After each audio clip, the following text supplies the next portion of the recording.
Can I help you?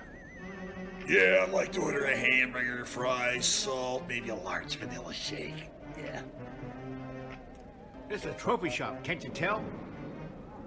You got a counter right here. Isn't this where you place the orders? We sell trophies, we sell plaques, we do embroidery. No food. You got carry-out? Unlike the internet, everything that you need we have here at the shop. Very unique. You order today, carry out tonight. That's our version of carry out. All right, I'll take one of everything. Well, that may take a little longer. We'll have it for you tomorrow night. You know, Jim, I'll be back tomorrow to pick it all up. We'll wait for you. Don't wait long.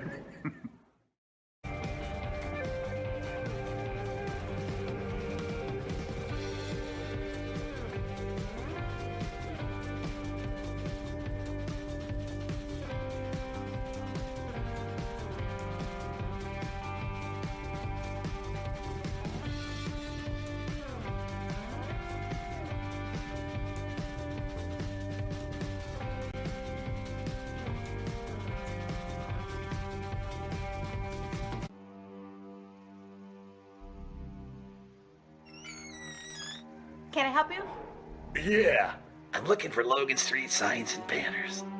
You found us. But this ain't Logan Street. This is South 10th. We moved 22 years ago. Well, how come you didn't change the name? That would have just confused people. Well, actually, South 10th is Allisonville, if you're from Fishers. Well, before that it was 37A, and before that it was State Road 37. So you're telling me that Logan Street signs and banners isn't on Logan Street anymore. It's actually on South 10th. That's Allisonville and Fishers. And before that, it was 37A and 37? So you got that straight? Logan Street signs and banners conveniently not located on Logan Street, but rather South 10th Street in Noblesville. Exactly.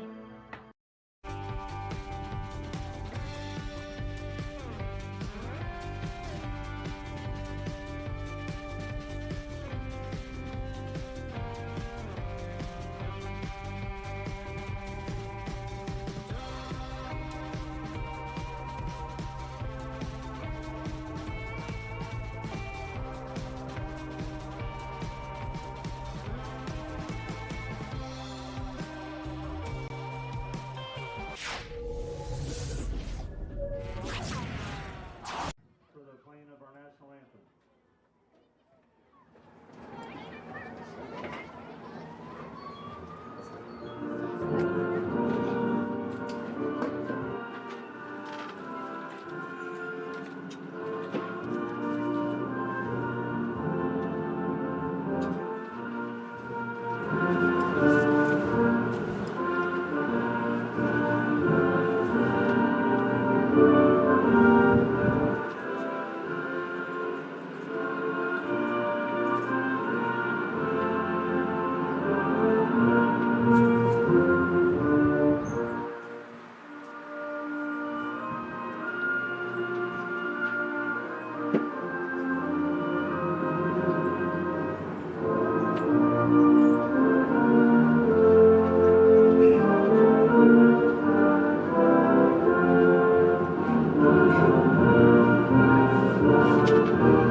Welcome to the IEFA Youth Football Game of the Week on Hamilton County Television, brought to you by Diamond Gulf Rentals. We'd also like to thank our other sponsors, ACB Insurance, Lindsay Smiley Real Estate, the Noblesville Trophies, Josh Smalling Roofing and Restoration, Highland Business Insurance, and SASTM, that's Sound Assisted Soft Tissue Mobilization. I'm Brad Silbert along with Darren Earlywine, and Darren, have two teams coming in here today who are kind of the opposite ends of the spectrum here, with the Mudsock Knights is the host at 5-2, and the Avon Orioles come to visit at 2-5. Absolutely, Brad. And I think one of the things I see in the stats here that will, I think, play out in this game, Mudsock's only allowed 53 points all season, where Avon's allowed 134. And I think that may be the lopsided part of the game we're going to see today. Of course, the biggest game of the day is happening as we speak right now down at Center. Is that at Center Grove or is that at Noblesville today? It's Noblesville and Center Grove playing this afternoon. Yeah, number one playing number two. Both of them are undefeated, and that'll have a lot to say as far as when the playoffs come for the seeding. But closest team to either of those two teams is Mudsock with 2 losses. So it would appear that Center Grove and Noblesville, one way or the other, are going to finish 1-2 in the league. And Mudsock, if they can win today, they'll go to 6-2 with 1 game left, and Brownsburg right behind them at 4-3. Couple teams at 3-4, Ben Davis and Arsenal. Carmel and Avon both at 2-5. Westfield and Franklin Central at 1-6. And we are just about ready for the kickoff here. Thank you for joining us this afternoon on Hamilton County Television. That ball is going to go out of bounds, so that will be a penalty on the play. You know, talking about the standings, you know, one of the Mudsock losses was to Brownsburg. They're a strong team right now. They're 4th in the standings, only 4-3, but they're a stout ball team as well. Yeah, they certainly are. The Mudsock has lost to both Brownsburg and to Center Grove. They lost to Center Grove at home last week. Tough loss for them at 12 to or 11 to. Let me get this right. 13-12. Yeah, 1 point loss. That was a tough one for them. They hard fought game, but came out in the losing end of that one. See how Avon comes out here. 1 man in motion, 2 split wideouts. Now 3. First play is going to be from scrimmage. Is going to be a run. It looks like Tellis and Earlywine on the stop there. That was Cameron Kern on the run, number 21. Correction, Beckett Harder.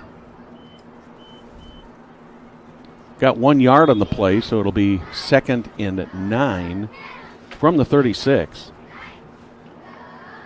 Beautiful afternoon. Number 30, Tellis there, Brad. He's not played consistently on the A squad here, so he's made his way up and get some good minutes here. It looks like to start the game. He was in on that tackle. That's complete to Jeffrey Younghouse. Younghouse had some running room there. Finally, 3 Knights converge on him, and he got about 7 or 8 yards on that play. It's going to leave them with about a 3rd and 3 from about the 42-yard line.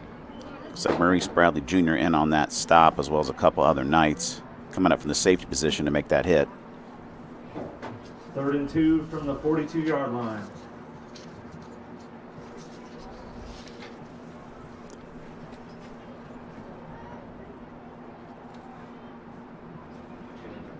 That one bounces back, and that's going to be a broken play there, and there's going to be a loss of about 4 or 5 yards on that, which is going to leave. Fumble on the play, Knights recover. And there is a fumble. Knights do recover the ball. I didn't see the fumble. Yeah, we had sent some pressure there. Owen Taylor and Knox Earlywine going up the middle, causing some havoc. Probably made the center think twice, and ball bounced off the ground. Knights recover. Yeah, good recovery there, and the Knights got really good field position at the 37-yard line. From the 37. See if the Knights come out throwing or running here, Darren. What do you think they're going to do today? You know, they start a lot of their games off pretty conservative, Brad. But Ty Griffey, their quarterback, talented player. He can sling it. So if they give him the green light, I think good things could happen. I do know, talking to some of the players and coaches before the game, they were working on the passing game a little bit more aggressively this week. Let's see if it shows up here in game time. 2 running backs, man in motion. Griffey falls back, completes the pass. That's to Maurice Bradley, one of his favorite targets, and Bradley looks like he's got enough for a first down there. He goes out of bounds at about the 26-yard line. That will be enough for a first down for the Knights. Well, I guess my scouting worked out. There it is right there. Dumped it off there. Nice pass, nice catch. Some good yards after first contact there for Bradley. He did not go out of bounds, so the clock will start to run there. He did roll out of bounds after he was down. Yeah, yeah. My mistake. It was close. Yeah. So it'll be a first down from the 26 early in the game here. Just under 7 minutes remaining here in the first quarter. Jordan Bogan in the backfield for the Knights. Throw once again. That one's intercepted. Intercepted by Jeffrey Younghouse. He's got a lot of room there, and he's going to end up, unless somebody can catch up to him, he's going to end up scoring here. Pick 6. Yeah, pick 6. That's a heartbreaker. Jeffrey Younghouse picks that ball up for the Junior Orioles and runs that thing back 74 yards for the touchdown for Avon. Thought for a moment there that one of the Knights might be able to catch up to him. Gave him that stutter step there, got him off bounds. Hackworth there fell down. You know, that slant route, that's tough to throw. You get the timing off on that one, and you're going to have exactly what happened there just behind the receiver, and it goes back the other way for 6. So Avon is going to go for a 2-point conversion here from the 5-yard line. Already up by 6-0 here in the early going on the interception, and 74-yard pick 6 by Jeffrey Younghouse. Looks like the Knights definitely are coming pass first in this game, and that's an unfortunate start for them. It's early, though. It is. I hope they don't go away from it, because they do have some real talented receivers and a talented quarterback. He just misplaced that one. Rolling out into the end zone. It's caught. 2-point conversion is good. Conversion caught, reception, Caleb Larkins. Caleb Larkins with the reception, so that makes it 8-0 here. 8-0. About a minute and a half into this game. Not a good start for the Knights, but just one of those plays that happens every now and then, Darren, that you just you just never can tell in a game like this. You know, it makes you think of that great quote from Ted Lasso. They got to be a goldfish. You know, a little short memory. Forget about that. Be a goldfish. Yeah. Let it go. They get back in this game. They got a lot of time to even this one up. Yes, they certainly do. But it's, like I say, it's early. I'd like to thank a couple of our sponsors here. We got a moment. ACB Insurance and Lindsay Smiley Real Estate.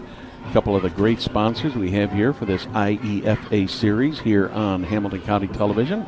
Thank you for joining us this lovely Saturday afternoon.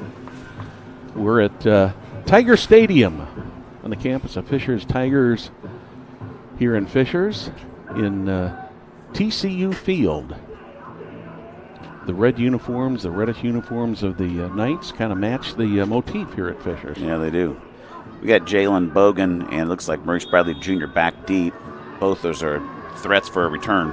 Colin Beauchamp is the kicker. That one is covered up at the 40. Kick recovered by number 12, Tyler Tappendorf. Tyler Tappendorf. Knights will take over first and 10 Got at that. the 40-yard line. Talented fifth grader for the Knights. Not the biggest guy, but he's a competitor, a great little receiver, and obviously doing a great job here on special teams. It's great to see, with a fifth and sixth grade team, it's great to see the fifth graders contributing, getting in there, and being that next run coming in.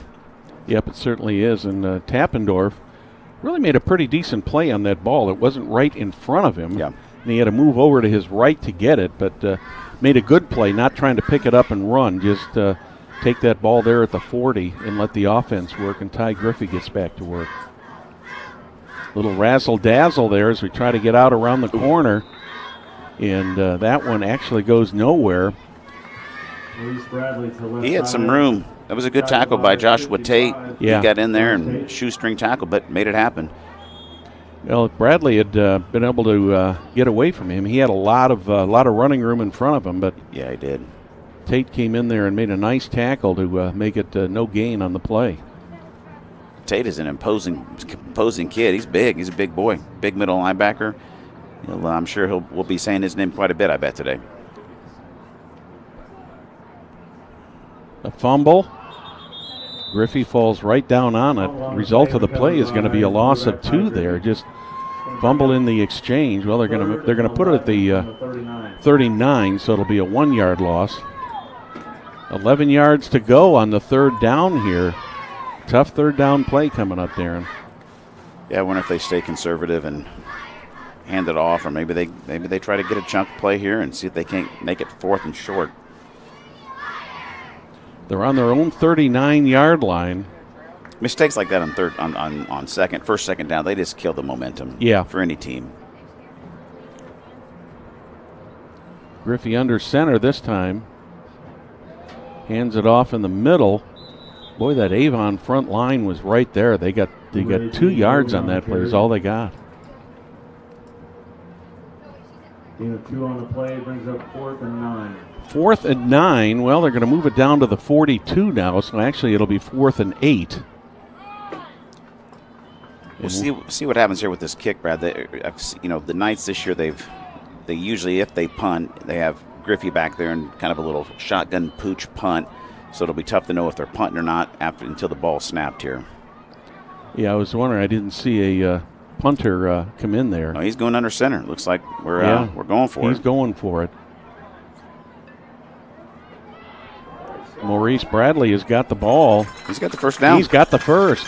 And a little bit more. He made that by about a half a yard, Darren. Gutsy call by Coach McCoy. That's exactly what I was going to say. Take a look at the replay on this. Just barely gets across that midfield stripe. That's a great block by number 50, Liam Higginson. He's fitted that guy up, pushed him back about 5 yards. That popped that run. He needed 9 yards. He got about 9, little less than 10. But the result for the Knights is they keep the ball, and they're into Oriole territory. Griffey under center once again. This time it's Knox Earlywine with the ball. 33 Knox Earlywine on the Looks like he may have lost one on that one. Yeah, Beckett Harder. I mean, he was on him almost from the time he was handed the ball. Not a lot of push from the O-line on that play. Well, so far in this game, in the early going, it's obvious that Avon has done their homework on this Knights team. Yeah, we've not had much up the middle. Got a lot of size in that front line there for Avon.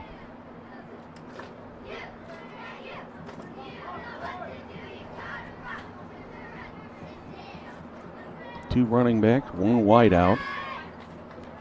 Maurice Bradley around the right side. He's got some running room. He's going to be just short of the first down. There's a flag back there. Flag is about at the midfield stripe, right in the area we're probably going to be holding. Yeah, my gut tells me holding. Sure enough. Holding is the call against the Knights. That's a spot foul, so that'll be 10 yards from the spot of the foul. I think this drive is really important for the Knights. I mean, you look at the fact that, Avon's given up 134 points. I'm sure the offense came in with high expectations. They were going to score early, maybe score often. The pick six puts them down 8-0. If they end up not converting here, I think that's going to take some air out of the sails for the Knights offense. Yeah, Avon has definitely had the momentum so far in this game. No doubt. So we got a 2nd and 21 play coming up from the Knights 40. Griffey under center once again. This time he hands off to Bradley right up the middle. He's got some running room. And he got about 16, 17, close to 18 yards on that carry. Nice carry by Bradley. Here's this trap play. They've run this a couple times. Lots of different misdirection happening. Good push-out block there again by Higginson. These are the two of these counter plays where Higginson has to get that kick-out block. He's definitely engaged, got him out there, created a nice hole. Well, they got 18 yards back on that play to give them a 3rd and 3 from the 42. A much easier, very manageable. Manageable situation here. Bradley in motion. Draw play. Looks like we could have oh my. Great chase down there, right, by Joshua Tate. Yep. Josh Bogan, the running back, takes the ball to about the 13-yard line, but I thought he was going to go all the way, but Joshua Tate caught up with him and had a touchdown-saving tackle there at the 13. Jaden runs hard, and it was good to see him protect the ball there. You get tackled from behind like that, it's easy to see the ball chopped out, and big gains can become big mistakes. And it's good to see Jaden hold on to the ball there. I think that 18-yard gain on that 2nd down play there after that penalty, Darren, making that seems to have shifted the momentum back over toward toward the Knights. Yeah. From the shotgun. Oh, this is a dangerous play. Right up the middle. Yeah, that had nothing. A little shovel pass there to Knox Earlywine, and he ended up losing, about 2 or 3 on that play. Knox Earlywine, tackle for loss. You got to give Avon credit. They're getting across that line very quickly. Yeah, anything we do straight up doesn't seem to be working. Both the big runs that we've popped have been on those trap plays, those counters. There's more misdirection going there, and we may need to stay tricky there because the straightforward runs isn't really working. That'll make it second and about 13 from the 21. No fooling him that time. The Knights have had that kind of shuffle pass, jet sweep, a couple times now. I don't love that play at this age group. Brad, I feel like it's an unneeded risk pitching the ball like that. Just hand it off. I think it seems like they get a little too cute with that. Yeah, I can see running that play occasionally. Yeah. But that's at least the second time we've seen it, not the third already, and we've only played 9 minutes of football. And we're already done with the first quarter. You're watching IEFA football on Hamilton County Television, brought to you by Diamond Gulf Rentals.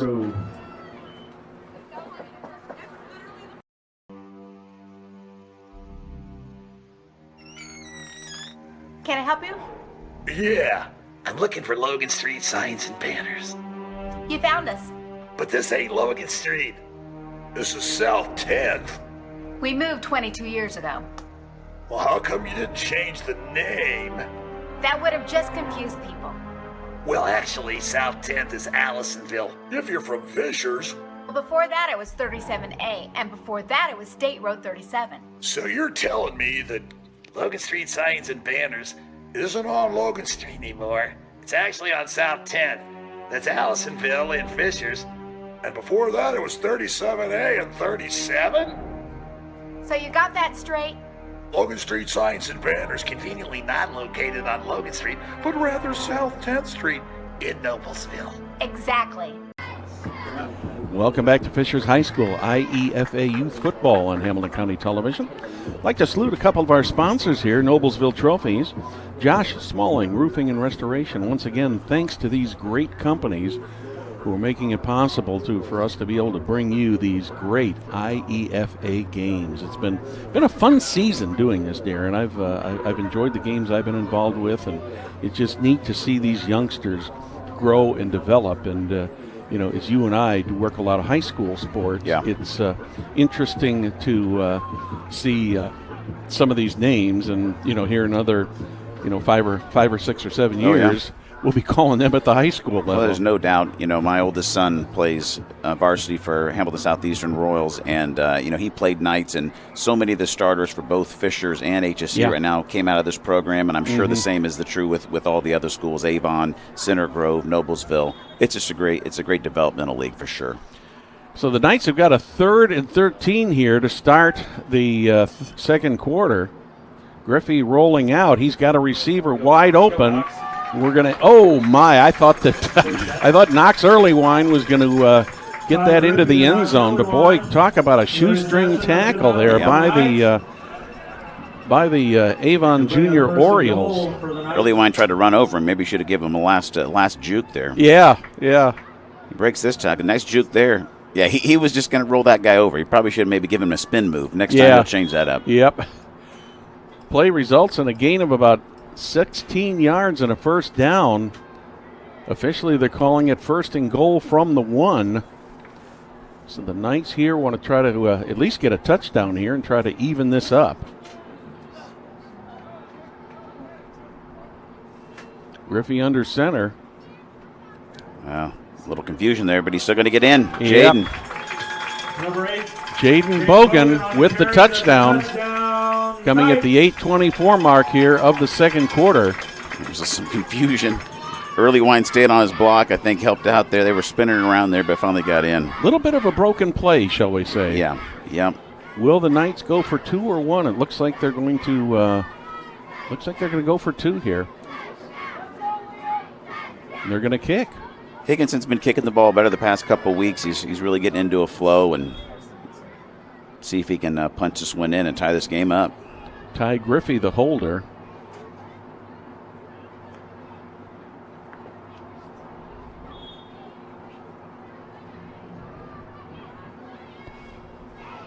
Oh, that's going to be low. Just did not get under it. And, yeah.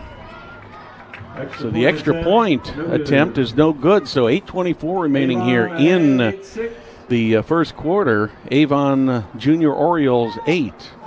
Mudsock Knights 6. Another couple words from a couple of our sponsors here. I'd like to thank Highland Business Insurance, also SASTM, which stands for Sound Assisted Soft Tissue Mobilization. Interesting concept, to say the least. Absolutely.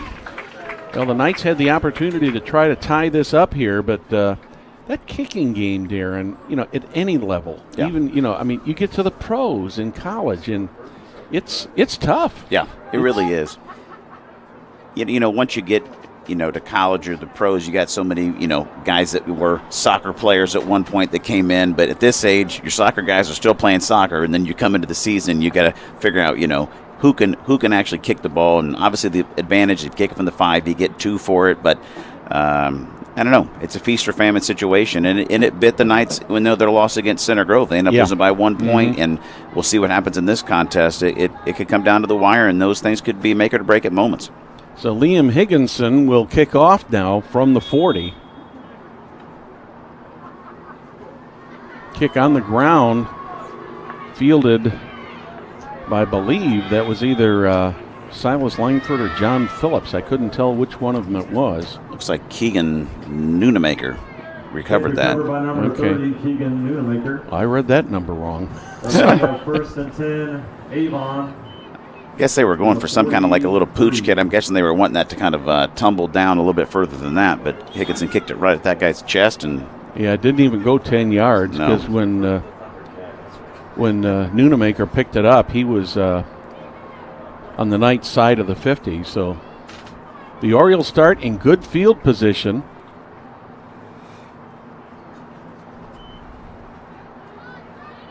Hand off to Beckett Harder rather. He was lucky to get back to the line of scrimmage. In fact, he lost about a half a yard there. Yeah, that was impressive. Hackworth chased him down from behind. Carter, a great athletic kid, really the anchor of that D line. It was a great chase down there from behind, and tackle for loss, lost 1.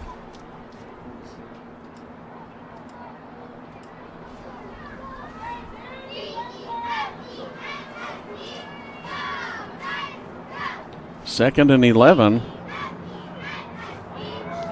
The reverse. It's like a hold right there. Yep. There's going to be a hold call, but I wonder if they'll take that with the loss that got a loss of about 4 or 5 yards on that play. 16, Owen Taylor on the left side, flag on the field. Yeah, it'd be from the spot of the foul. Yeah, I think you take it. I mean, I know it's you're going to repeat second down, but but you're going to have 10 yards is big. Yeah, and it looks like the spot of the foul is at about the 41 or 42, so that's going to put it back into Avon territory. You're looking about second 25 there almost. And they declined it. Interesting. So that will make it third. With the loss of about 4 or 5 more yards, that's going to make a 3rd and 15 play coming from the 48. This is important. They got to stay on their assignments. You don't want to allow a big chunk play here. Get the momentum going for the defense. Another run right up the middle. That's going to get about 4 or 5 yards at the most. Up to about the 44 is about where they're going to spot it here. Up the middle, short game, early wine and Taylor there on the stop, little combo package. Good stop. Obviously, Avon's points produced by the defense. We haven't seen a ton out of their offense yet. Mm-hmm. Yeah, 74-yard interception return. That is the only scoring so far for the Orioles. They did make a 2-point conversion. So they're going to go for it here on 4th and 12 at the 45.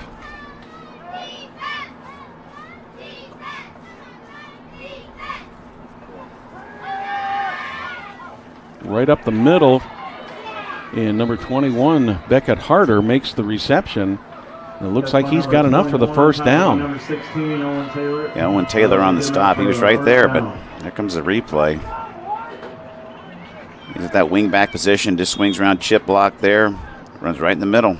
Stafford puts that ball right up the middle there, and nice reception there by Harder. Those are tough for those younger defense to see it in a tight end like that, kind of a wing back. Comes off, you think maybe he's blocking, he releases. You got to be able to read that, but that takes some years to have those kind of eyes. Handoff right up the middle. I believe that was Harder once again with the ball. Early line on the tackle again. Tackled by number 33, Knox early line. He's all over the place. In our production meeting this week, Brad, I was talking to Knox Early Wine, and he told me about that they're going to be passing the ball a little more. He may be running the ball or catching some more passes. By production meeting, I mean the drive home. Yeah.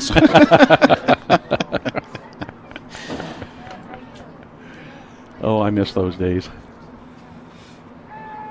Stafford goes back. He's going to be sacked. And it looks like the Knights are going to come up with the ball. I think so. I think that was Carter Duckworth who ended up on the ball. Hackworth with the forced fumble, and I think Knights football. Looks like Kingston DeVite on the recovery, number 40. Both stud defensive linemen. It's good pressure there. Good pressure by the Knights, so they come up with a good defensive play to take the ball back. First and 10 from the 44. They'll have it at their own 44. 4:35 remaining here in the first half. Definitely enough time to score here, and the Knights would love that. They could really create a lot more momentum. They're able to punch one in here.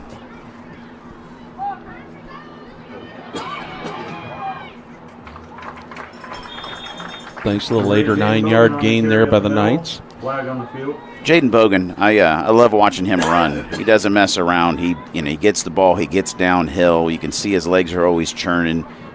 Great young athlete.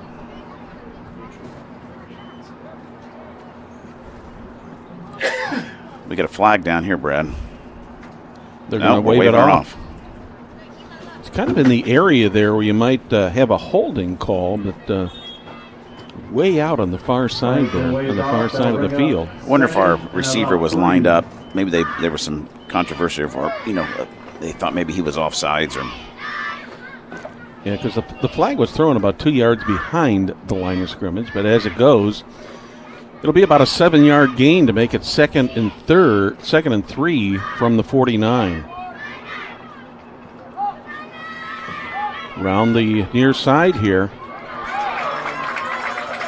Maurice Bradley with the ball. Joshua Tate on the tackle again. Gets run out of bounds at about the 32, so it's another Knights first down. And the tackle almost happened. Number 21, Becker Harder, almost blew that play up. A couple of the guys in the backfield, they're got in his way enough to slow him down to get Maurice some time to get outside. But that was almost a tackle for loss before it became a big gain. He did a good job of eluding that. A 16-yard gain on the play. So it'll be first down at about the 32. Bogan in motion. He's got the ball right up the middle once again.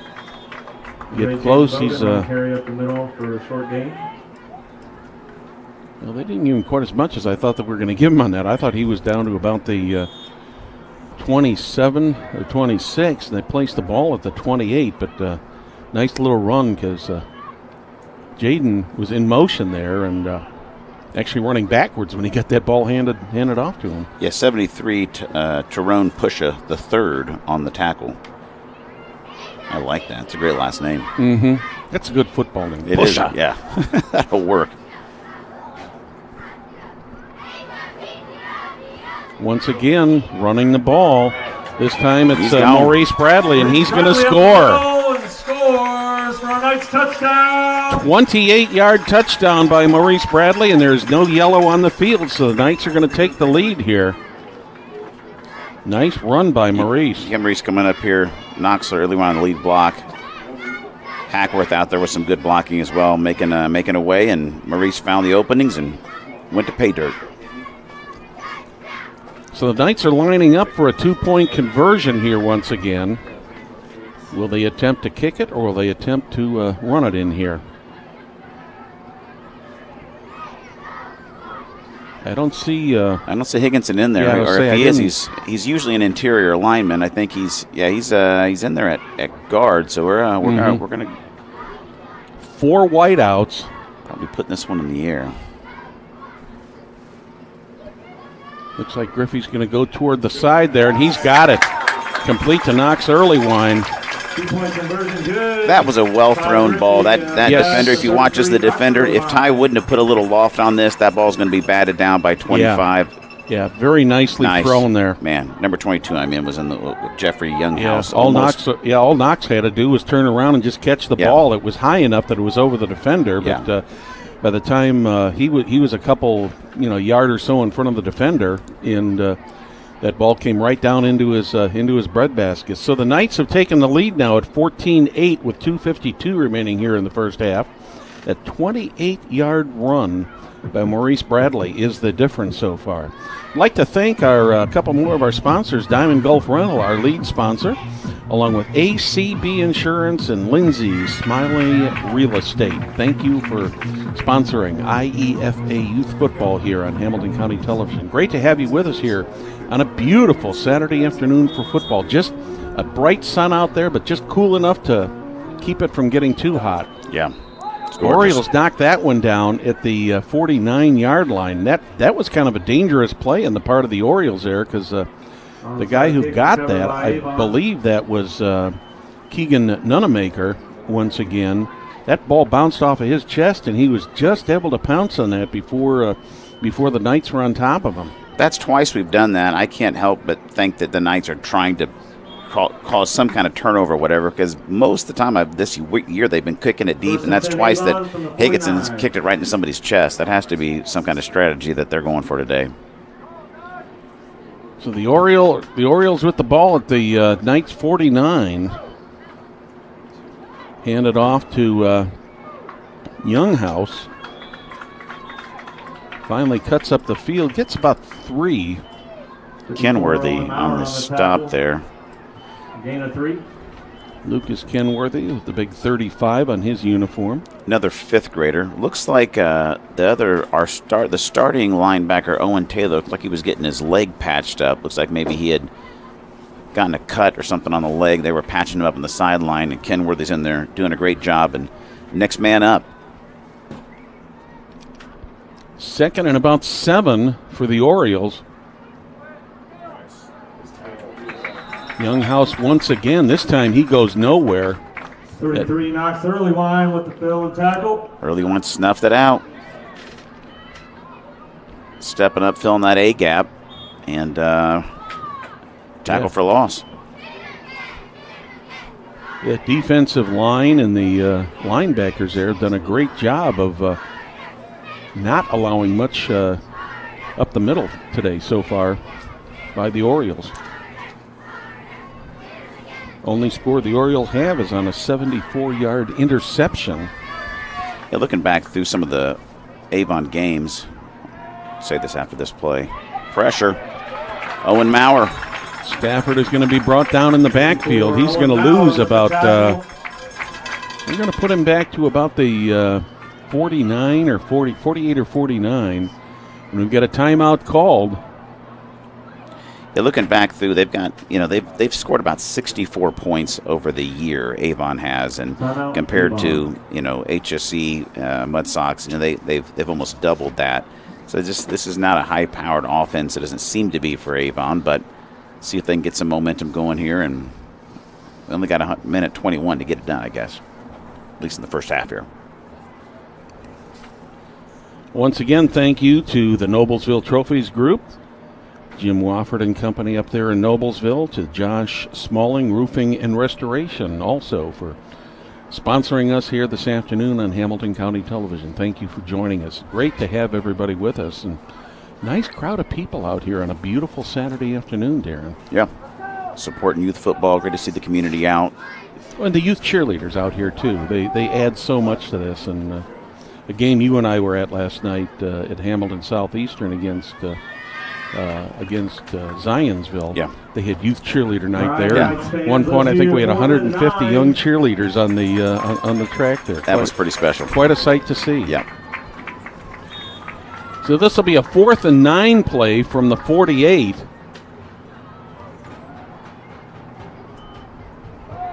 Stafford drops back, puts the ball up. Ooh. Almost intercepted. Maurice Bradley almost grabbed that ball. Jaden Moore the target. Yeah, just over his head. So the ball goes over on downs to the Knights, and they've got 1 minute and 17 seconds to see if they can run about 52 yards here into the end zone. It'd be nice for him to get another score here. Jaden Moore, that's a big target for Avon. If I was a coach, I'd look to get him more involved in the game. Mm-hmm. Most definitely. You know, Brad, once the pick six, the Knights have really gone away from the passing game. Yes, they have. I wonder here with the minute 17, do they need to strike quickly? Will we see it resurface here? Haven't had a lot of success right up the middle, but 4 wideouts on the field, 1 running back now. Their behavior will call you out on the left. Griffey's back. He's got time. He throws it. That's complete. I think that's Jackson Oliver who grabbed that. With the completion of Jackson Oliver. Jackson Oliver been one of Griffey's favorite targets throughout this season. Sure-handed, quick as lightning. Knights in the hurry-up offense coming up under a minute now. I believe the Knights have got 2 timeouts remaining. Griffey looks, finally throws. Gets it to Jackson Oliver. Oliver tried to spin and get away. And Harder just tossed him. Yeah, actually, the net on the play is going to be about a yard gained. And I believe that the Knights have called a timeout with just under 41 seconds remaining here in the first quarter. Knights still 46 yards away from pay dirt. I bet Beckett Harder may outweigh Jackson Oliver by about 50 pounds. Easily. Yeah, he just tossed him. Yeah, he grabbed him and tossed him back, and I think the way they really didn't give him forward progress on that. Not really, no. And I think it was just because of the nature of the way he was trying to spin away from him, and the result of the play is really no gain on the play. So they've got a third, and I'll call it a long 4, right at about the 46-yard line on the far side of the field. It's one of the things with the league, they do have the running weight limits for runners. They have to be 115 to be able to run the football, and there's weight limits for whether you can just play offense or defense. But you do get a lot of differentiation from bigger kids, and you see it in plays like that where a kid like Harder, he's already hitting the puberty, I think. Well, let's see what the Knights can pull out of the hat on this one. This is going to be a run. He's got room. Let's say he's got the first down and more. Spun out of that arm tackle. Is that Bogan once again? It is. That's Bogan again. So the clock will stop as the chains move. Caleb Watkins on the tackle here. Knights quickly up to the line of scrimmage, waiting for that ball to be set. Now they roll the clock. 30 seconds. Griffey got plenty of time, looking for a target. He's got him. He's got him over there in the corner. That's Maurice Bradley. Will he score? Yes, he does. Wow. Touchdown, Knights! What a nice play. Griffey had all the time in the world to throw that ball. Yep, he did. And Maurice Bradley did an equally good job of getting wide open and getting into the end zone, Darren. Look at this replay. Great toss. Ty was patient with it, kept his eyes downfield, waited for Maurice to clear the safety, and once he was there, he knew he could throw him open and put the ball on time and on target. So the Knights will go for a 2-point conversion here. 4 wideouts, 1 running back. See if they're going to throw a pass or they're going to try to run it in here. Nope, going to go back to the pass.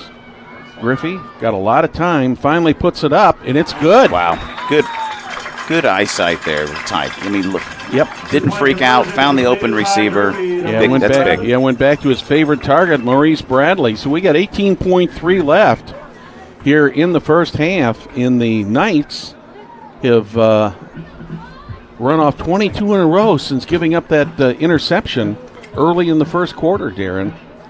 You know, one thing I see with Griffey's play, Brad, is so often at this level, you know, a quarterback gets pressured. They get anxious. They chuck the ball. They make bad decisions. And it's just been impressive to see him stay calm, find the open receiver, deliver a strike.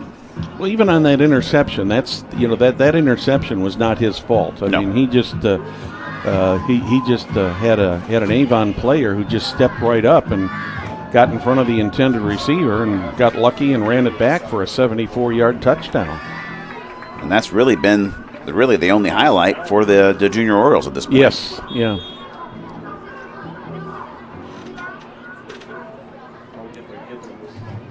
That one is fallen on by Younghouse. It was tipped by an Oriole there. That's kind of a dangerous thing to do at that point, is try to tip that ball like that, because you just never can tell where it's going to go. But Young had fortunately for the Orioles, that ball went right back into the area where Jeffrey Younghouse was, and he was able to recover it. That has to be what the Knights are trying to cause, is an unfortunate turnover for the Orioles, get them to deflect a ball like that, send it bouncing in a wild manner, and they'll get down there and recover. Yep, exactly. Jackson Nowling was actually kicking off that time for the Knights. Okay, thank you.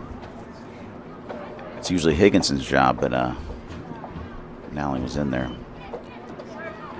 Stafford looking for a receiver. Is he going to get caught or not? Looks like he ends up going out of bounds after gaining maybe. Nope, they say he went down before he went out of bounds. Timeout, Avon. And Avon has to use a timeout, so they've got 6.9 seconds there. I saw him go out, but I did not. I thought he got out of bounds before he rolled, but he did. He made contact with the ground first. So that's one of those plays you probably see at a high school or collegiate level where a quarterback would see there's nothing there. We've got a clock situation. Just chuck that one out of bounds and stop the clock. Mm-hmm. Obviously, he was trying to make a little something extra happen there, but definitely burned off some seconds, and then now burned what I think is their final timeout.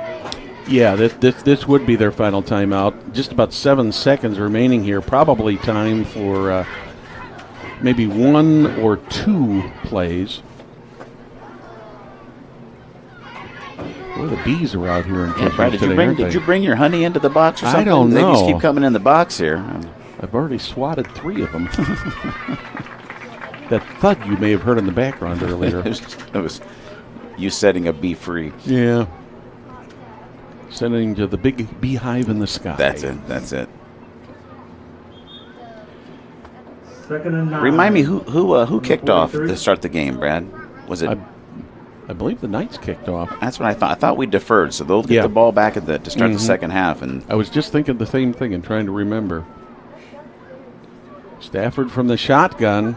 Going to take a shot at it. That's oh my! Almost intercepted by the Knights. Tyler Tappendorf, he's going to wake up. He's going to go to sleep thinking about that one. He'll probably see that one in his dreams. Did you see the look on his face when that ball went right through his hands?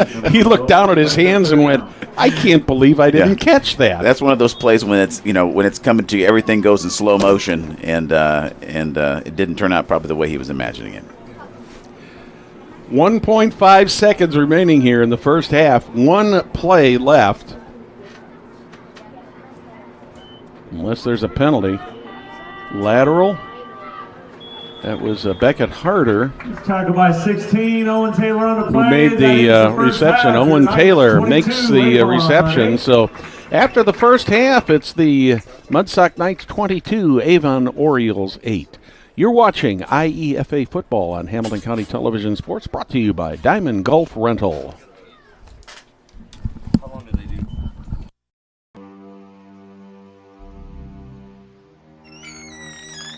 Can I help you? Yeah, I'm looking for Logan Street signs and banners. You found us. But this ain't Logan Street. This is South 10th. We moved 22 years ago. Well, how come you didn't change the name? That would have just confused people. Well, actually, South 10th is Allisonville. If you're from Fishers. Well, before that it was 37A, and before that it was State Road 37. So you're telling me that Logan Street signs and banners isn't on Logan Street anymore? It's actually on South 10th. That's Allisonville and Fishers. And before that it was 37A and 37? So you got that straight? Logan Street signs and banners conveniently not located on Logan Street, but rather South 10th Street in Noblesville. Exactly.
Welcome back to TCU Credit Union Field on the campus of Fishers High School.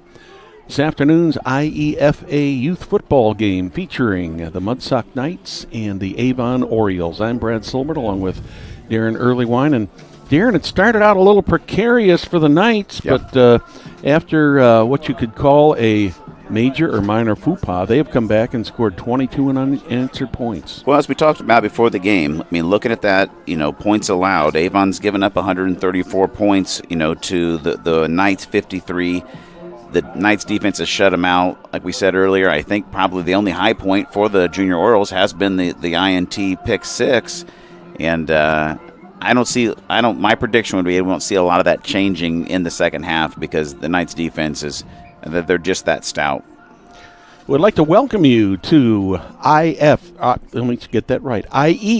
Youth Football on Hamilton County Television, brought to you by Diamond Gulf Rentals. We'd also like to thank our other fantastic sponsors, ACB Insurance, Lindsay Smiley Real Estate, the Noblesville Trophies Group, Josh Smalling Roofing and Restoration, Highland Business Insurance, and SASTM, that stands for Sound Assisted Soft Tissue Mobilization.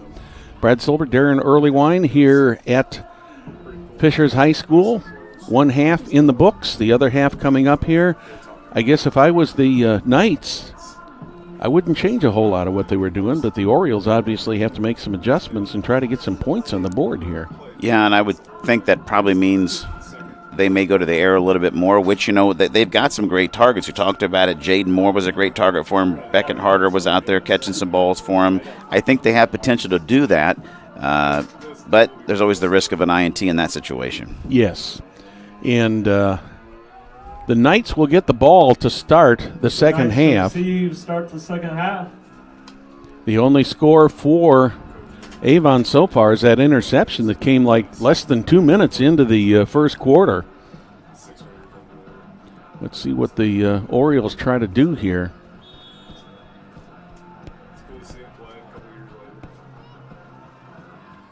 Trying onside. Yep. Did go the 10 yards, but they couldn't get there to cover it. The Knights do cover it up. Jackson Nolling. Yeah, he makes the recovery at the 48-yard line, so the Knights will start an excellent field position here to start the second quarter. The question is now, you've got 2 quarters of play. You can't get too conservative now. Exactly. Do we see them still put the ball in the air? They've had some success with that other than the INT, or do they try to waste some clock and draw the game out with running? We'll see what they do when they come out here. Well, I guess from my standpoint, that's why I'm a broadcaster and not a coach. Yeah, yeah. The coach in me says, hey, we've had good luck with what we've been doing before. Why change it? I agree. I'd come out and strike quick here. I think I'd put the ball in the air a couple times, see if we can't get this game really out of reach, and then we can slow play it. Looks like the Orioles are looking for a run here. They're going to get it. Goodness gracious. And man, oh man, did they have that play sniffed out. Somebody missed that block. 4-yard loss on the first play from scrimmage here. Beckett Harder just eating the O-line alive there. They had 7 men on the front line there, Darren, and I think they were figuring run all the way. Trying to see whose heads up there on. Baker's our center. Obviously, he's got a tough job. He's got to get the ball snapped and then pick up that defender, but no one touched Beckett on that play.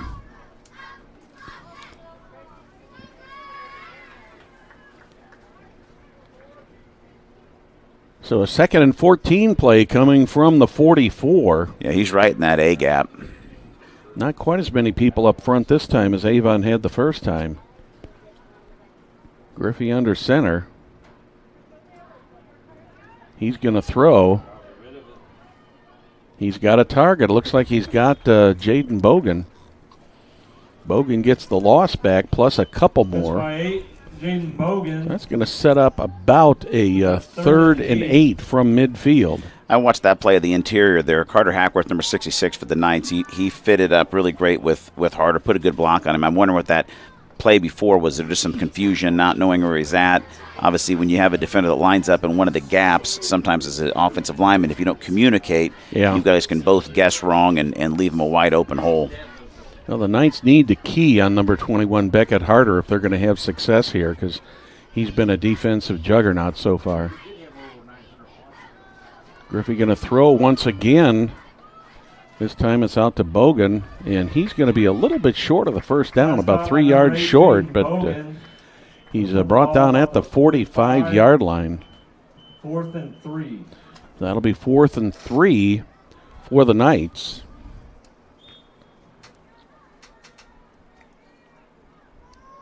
I like the play call starting the second half here. I'll be honest, there's some Knights games that I've watched this year that I get bored watching some of the same plays. It seems like they're not working.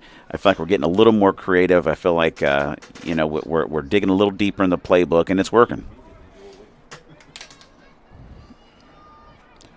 So 4th and 3 from the 45.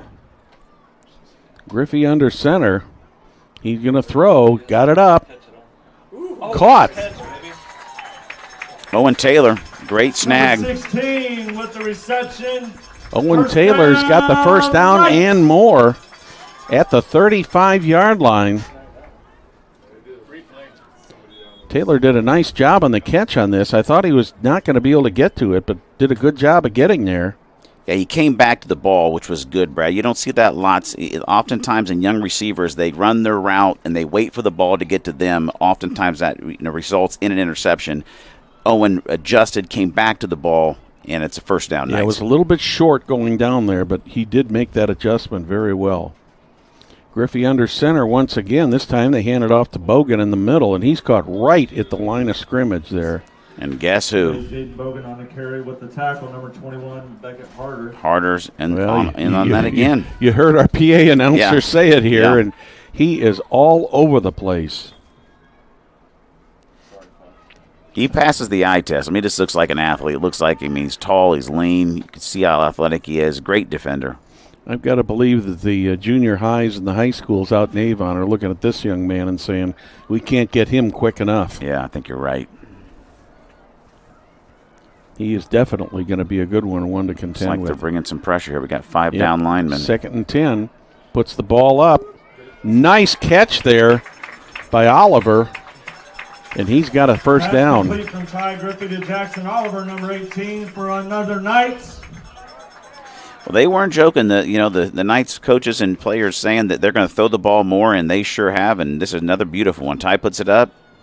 Oliver comes back a few yards after the catch, and the passing game is working for the Knights. The only thing that was a little dangerous about that throw, Darren, is that thing was high in the air. Yeah. That's the type of ball that often gets intercepted. You're right, Brad. So the Knights are in the red zone at the 17. First possession of the half. And they go right up the middle once again. 55, untouched. That's the second or third time that they've had a high snap like that. And then Early Wine's gotten the ball, and it's the timing is not quite there, and he's getting eaten up.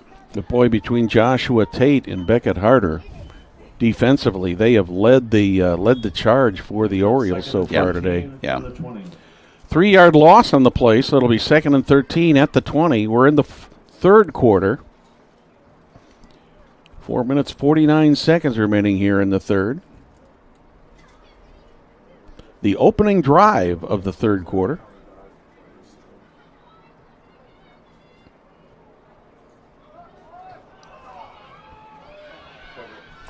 That one, Griffey loses on a high snap. He was lucky to get that ball back. He's lucky it didn't go over his head. That might just be a fluke error. But what I wonder, Brad, if Josh Baker's not feeling the pressure of Harder and Tate down there on those down linemen, he's got to get the ball out, because they're getting beat, and that causes those kinds of mistakes. There's a flag at the 27-yard line.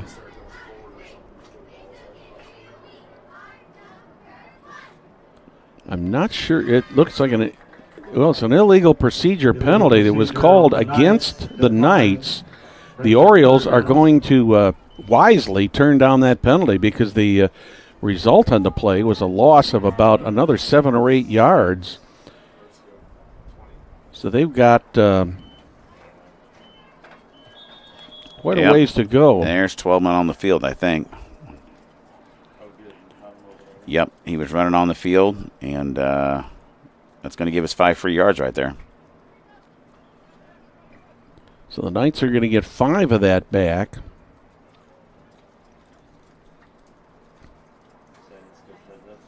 Instead of being about 3rd and 20, it'll be about 3rd and 15. We got 4:15 left in the third. This has been a long drive. They've already eaten up half the third quarter with this drive. Too many men on the field against Avon. 5-yard penalty, remains 3rd down. Pretty good defense. Long offensive drives are also good defensive drives, right? Yep. So it looks like officially we could call that a 3rd and 14 from the 19, or rather, correction, the 21, I'm sorry. Griffey with 1 running back. Got time to throw. Finally gets rid of it. Oh, nicely batted away by the Orioles. And the Knights will be faced with another 4th down situation here. Yeah, Cameron Farrington there. Good good DB player to get in there and bat that ball down. Yeah, he did a good job of getting in front of the Knights and just getting a hand out there and getting a hand on that ball to make it impossible to catch. Griffey just got that away. He was about a split second away from getting smashed by Harder there. Yeah, and he was. Got rid of it. But once again, the snap was a little bit high. It was almost over his head. 3 wideouts to the left. Griffey goes down in the backfield. They're going to lose several more yards, but the ball's going to go over on downs to the Avon Orioles, and they're going to take over at their own 28-yard line. So what looked like it was a very promising drive, Darren. The Knights just come up short. Well, if we're handing out an MVP trophy to somebody on the Avon squad, it's going to be Beckett Harder. No doubt. He came in there and made that sack. The Knights got a key on him. They got a double team him. I think maybe we had somebody in the backfield there with Griffey, but they've got to be there to protect him. So this will be the first possession of the second half for the Knights. Stafford in the shotgun. He takes it, hands it off. I believe that was handed off to Cameron Farrington. Carter Hackworth on the tackle. Number 56, Carter Hackworth with the tackle. You know, you got to give it up to some of these boys, Brad. Many of them playing both ways. And that's where conditioning comes in big. I know that all the programs condition these kids, and they work hard during the week in their practices, and it shows to be able to play both sides of the ball and still make plays. It's an impressive, and Hackworth right there made a great one, and he's been in almost every snap, both sides of the ball today. So second and about 14, right up the middle. Harder again. Beckett Harder with the carry. Cam Kern in on the play there. 21, him and Owen Taylor. That'll leave a 3rd and about 6 play. Nice yardage gained on that one. Right up the middle once again.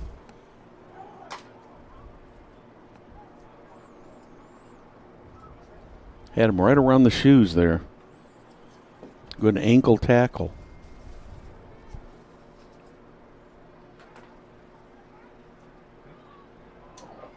A little bit of a broken play there. That ball bounced back to Stafford, but he managed to recover it. Early one and Kern on the stop.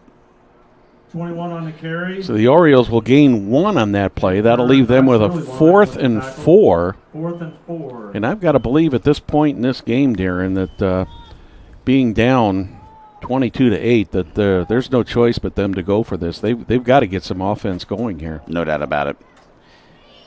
And coming off of the defensive stop they had against us, they may feel some confidence in what their defense can do. And obviously they need a first down here. I look to see them put this in the air. Where they're lined up, maybe a little screen pass, maybe a little bubble screen. They'd also like to keep their offense on the field rather than the defense. Yep. Stafford drops back. He's going to be short of the first down. Yep, eating up.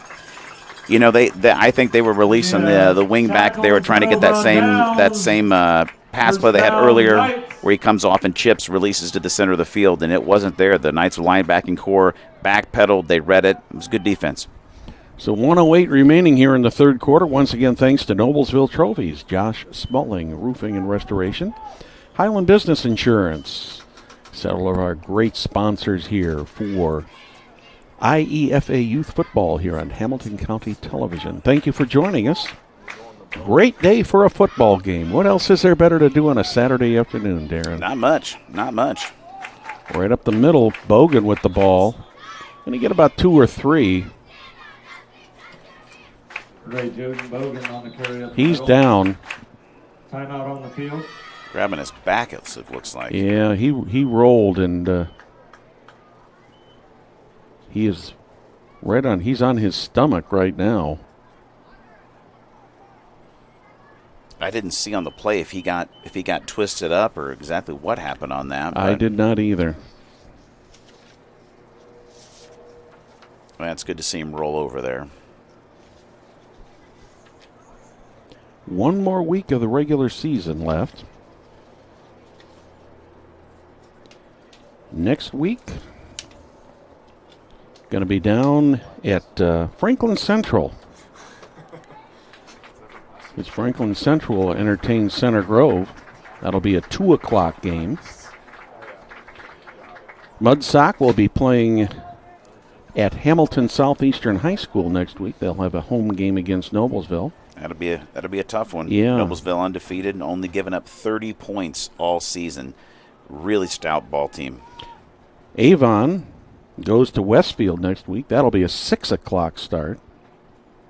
I would that could be a close game. Westfield's only won 1 game. Avon's only won 2. But I've been impressed by what the Junior Earls are showing today. I would choose them to beat Westfield next week if I were a betting man. Knox Earlywine with the ball. No, it looks like Bradley. Was it? And I think And he there's fumbled. a fumble. Oh, you're correct. It was Bradley. 23, Maurice Bradley on the carry. Well, it's those kind of mistakes that can get Avon back at the game. That's what they're looking for. Let's see if they can turn this defensive turnover into some offensive points. They got 34 seconds left here in the third. Well, since the Knights gave the ball back to the Avon after holding it 5 minutes at the beginning of the quarter, the ball has been right here between the 30 and 40 yard line and hasn't gone any farther. So the Orioles are back on the offense at the 30.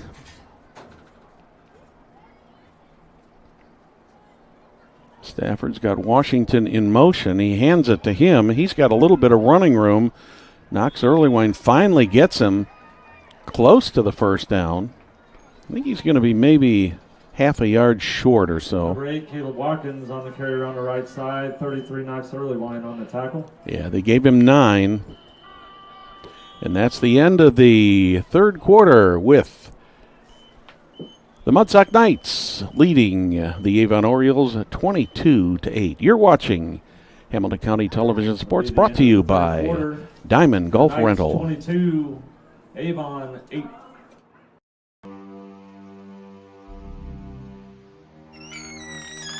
Can I help you? Yeah, I'm looking for Logan Street signs and banners. You found us. But this ain't Logan Street. This is South 10th. We moved 22 years ago. Well, how come you didn't change the name? That would have just confused people. Well, actually, South 10th is Allisonville, if you're from Fishers. Well, before that it was 37A, and before that it was State Road 37. So you're telling me that Logan Street signs and banners isn't on Logan Street anymore. It's actually on South 10th. That's Allisonville and Fishers.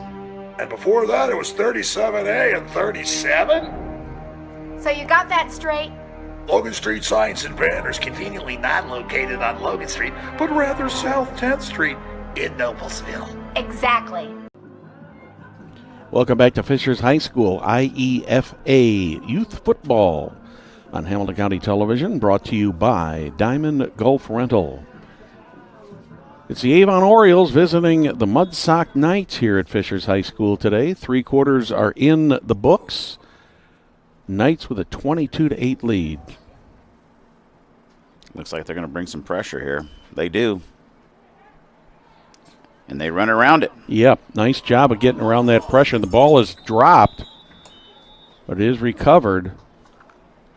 It looks like it was recovered by the Orioles. Yeah, number 34, Jaden Moore on the recovery.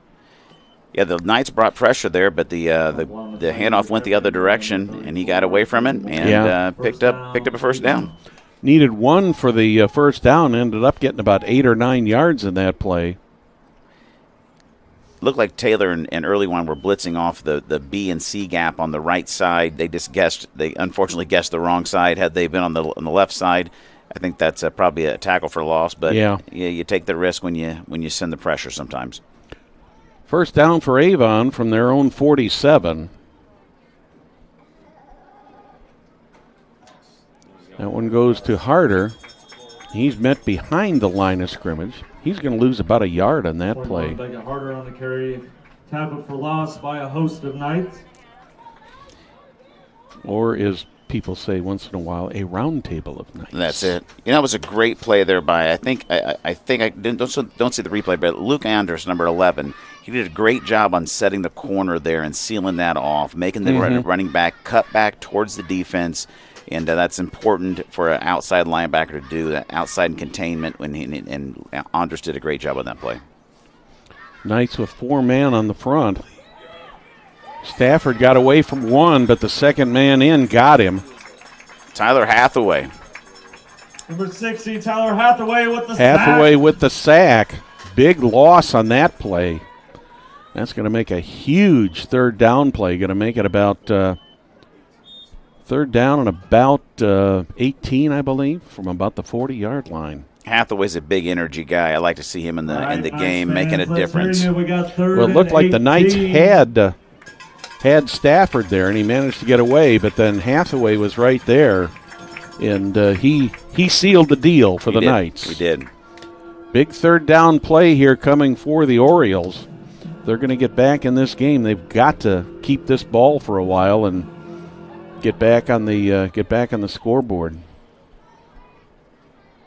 Down by 14. Stafford puts it up. It's going to be caught, but it's going to be well short of the first down. Reception by number 33, Caden Boatkamp. Yeah, he floated that one out to Caden Boochap, and he needed to throw that little one on the line. There's a penalty on the play on that. It's deep in the backfield as well. Yeah, I think they're going to call roughing the passer on roughing the passer on the Knights. Now, it's a 15-yard penalty. Automatic first down, isn't it? Well, either way, it's going to be a first down because right. They had to get to the 43, and that's exactly where the ball is.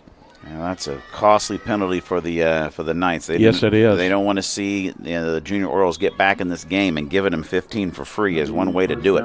Yeah, they would have had a 4th and 15 on that play. As it is, the penalty gives them the first down at the Knights 43. I followed the path of the pass, and I wasn't looking at the quarterback. I'm not sure who hit him late, but obviously one of the probably defensive linemen for the Knights. A little over 6 minutes remaining here in the fourth quarter. Younghouse carrying the ball. He gets about 1 on that one. Owen Taylor on the tackle. Owen Taylor, no gain on the play. Taylor's having a good game. He's been in a lot of tackles. Looks like he's got some new gloves. Those are snazzy. I mean, Miami Dolphins colors. I'm not sure what's going on with that. Back in my day, we just played with bare hands. Yeah, I get it. We didn't have batting gloves. We didn't have football gloves. We didn't have receiver gloves. Of course, I'm a little older, too. 2nd and 10. Jet sweep here. Wide around there. I think that was down the right side, tackle by Briggs Buse. 66, Carter Hackworth. That's a good form tackle by Hackworth there, driving his shoulder into the runner, taking him to the ground. It's a good form tackle. That'll leave a 3rd and 9. About the 42. All right, Knights fans, that brings up 3rd down. Clock on the side of the Knights right now here in the fourth quarter.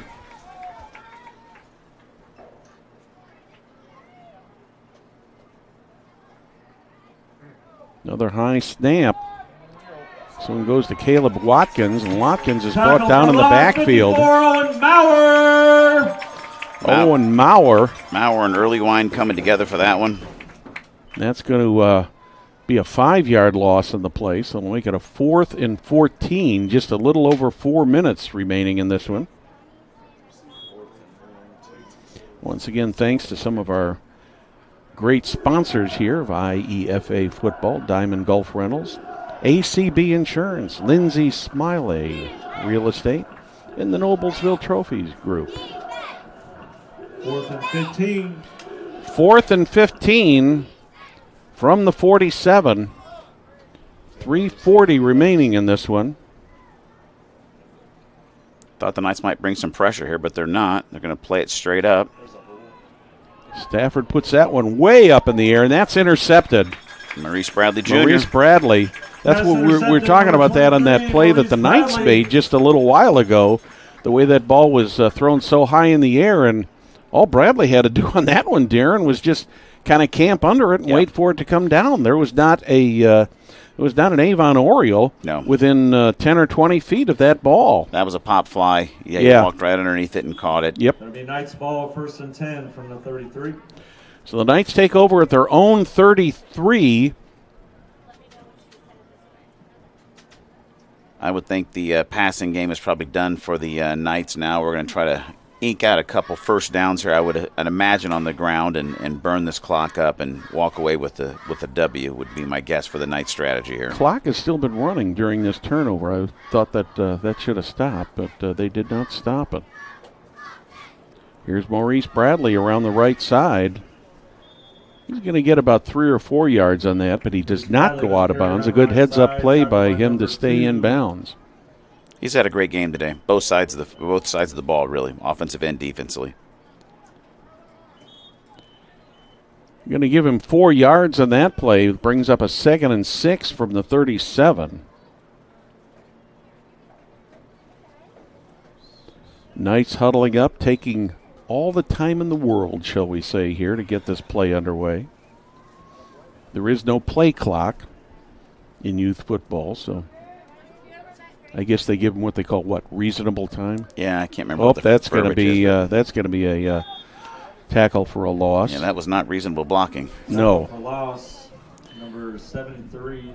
Jaden Bogan got the worst end of that deal right there. That's for sure. He's a little slow getting up, but he kind of got pancaked there between a couple of guys, and ends up losing about 5 yards, so it's going to make it 3rd and 11 from about the 32. The offensive line probably owes Jaden a slushy or something after the game for that one. Yep.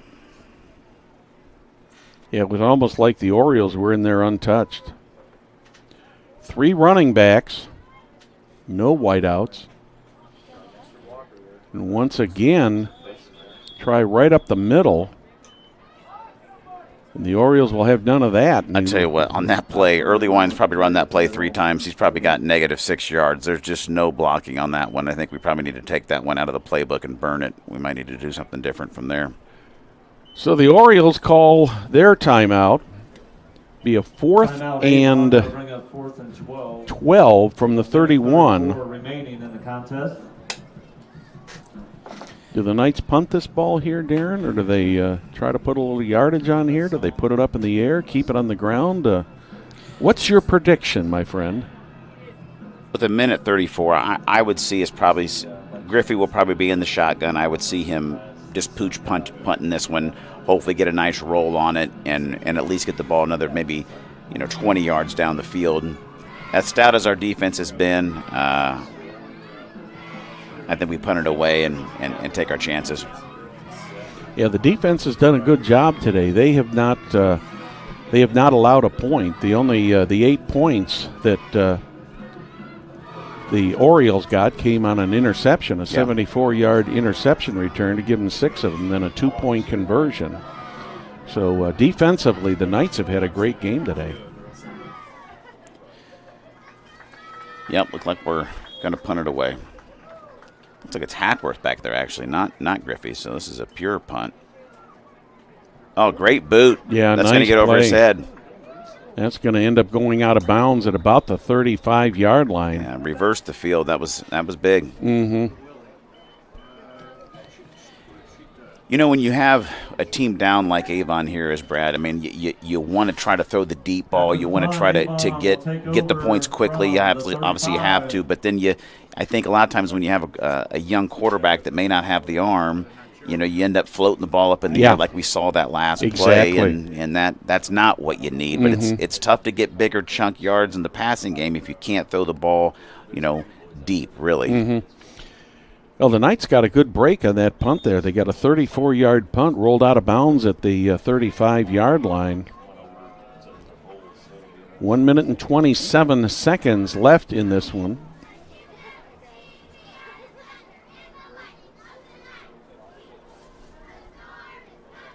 Stafford in the shotgun. He's going to keep the ball, and he's going to just barely get back to the line of scrimmage. Good defensive moves there by the Knights. Tackle by number 40, Kingston DeVite. Kingston early line combo up on that one. Great play from the D-line and the linebackers coming together, flowing to the ball, getting downhill. It's good to see that. So that'll be 2nd and 10 from the 35. We are under a minute.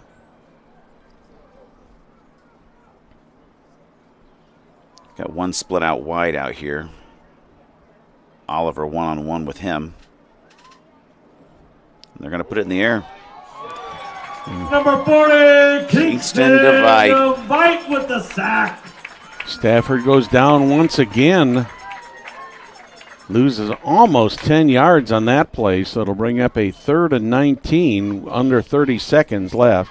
DeVite was untouched, came there full speed ahead. Great sack.